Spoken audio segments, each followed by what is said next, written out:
আসসালামু আলাইকুম। আপনাদের সবাইকে আমন্ত্রণ জানাচ্ছি নতুন একটা ভিডিওতে।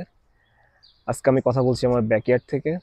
লাস্ট ভিডিও দেখাইছিলাম যে আমি আমার ইনডোরে কিছু প্ল্যান্ট গ্রো করছিলাম এবং আপনাদেরকে বলছিলাম যে আমি যখন প্ল্যান্টগুলা ফাইনালি আমার ব্যাকইয়ার্ডে লাগাবো তখন আপনাদের সাথে ভিডিওটা শেয়ার করব।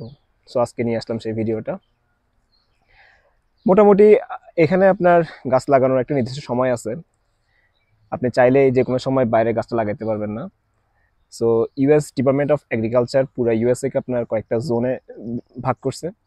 তার মধ্যে আমরা যে সিটিতে আছি নিউ জার্সির, এই সিটিটা পড়ছে আপনার 7A তে, জোন 7A তে।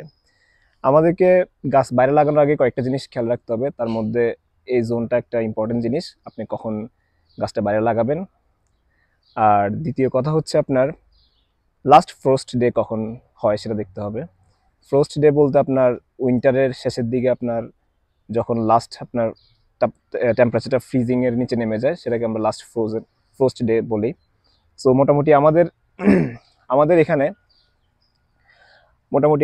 এখানে আমাদের সিটিতে আপনার লাস্ট ফ্রস্ট ডে ছিল আপনার এপ্রিল 24 পর থেকে মোটামুটি আর আপনার টেম্পারেচার ফ্রিজিং এর নিচে নামে নাই।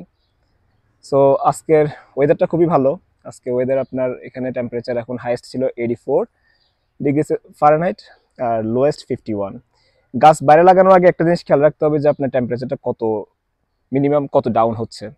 যদি আপনার টেম্পারেচার 50 নিচে নেমে যায় তাহলে আপনার গাছটা না লাগানোই ভালো বাইরে, কারণ আপনার সেক্ষেত্রে গাছগুলো আপনার নতুন প্ল্যান্টগুলো শক খেতে পারে খুব বেশি ঠান্ডা এবং খুব বেশি গরমের কারণে। সো আপনার যখন দেখবেন মোটামুটি আপনার টেম্পারেচার লোয়েস্ট 51 থাকে এবং হাইয়েস্ট আপনার 70-র উপরে গেলেই হয়। হাইয়েস্ট 70 থাকলে আপনার গাছগুলো আপনি বাইরে লাগাইতে পারবেন। আমি মোটামুটি আমার গাছগুলো লাগানোর জন্য এখানে জায়গাটা ঠিক করে ফেলছি। এখানে আপনার এগুলাতে আমি শশা লাগাবো। শশা গাছগুলো তো আমার অলরেডি ভিতরে গ্রো হয়েছে, আমি এখানে শশা লাগানোর ব্যবস্থা করছি, এগুলো শশা লাগাবো। আর এখানে কিছু আমার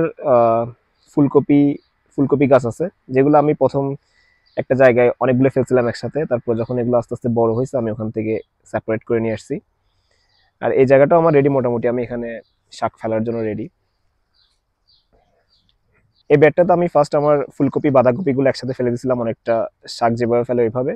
পরে যখন গাছগুলো একটু বড় হয়েছে আমি এগুলোকে সেপারেট করে করে আলাদা আলাদা করে লাগাচ্ছি আর কি। আমি এই গাছগুলোকে সকালে আমার বেসমেন্ট থেকে বের করে আমার প্যাটিতে রাখছি।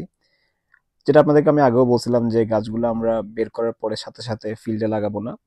মোটামুটি একটা দিন গাছগুলোকে একটু বাইরে টেম্পারেচারের সাথে অ্যাডজাস্ট হওয়ার টাইম দিব, যাতে করে এগুলা লাগানোর পরে জ্বলে না যায় গাছগুলা। সো সকালে আমি এগুলোকে বের করে প্রথম 2 ঘন্টা রোদে রাখি।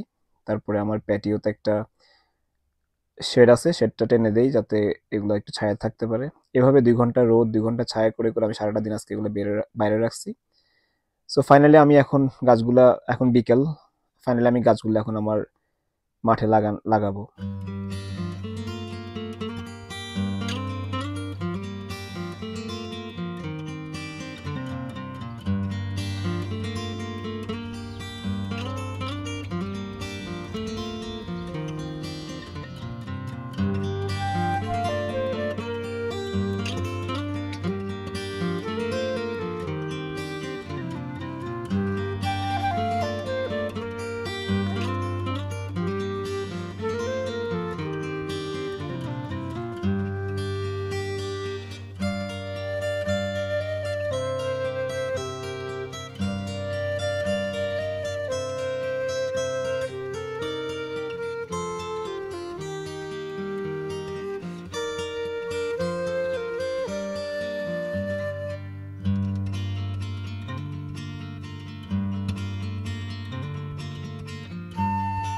সো গাছটা বের করার সময় আমরা পটটাকে উল্টোভাবে ধরে গাছটাকে 2 আঙ্গুলের মাঝখানে রাখতে হবে এবং পিছন থেকে আস্তে আস্তে ট্যাপ করতে হবে যাতে গাছটা না ভাঙে।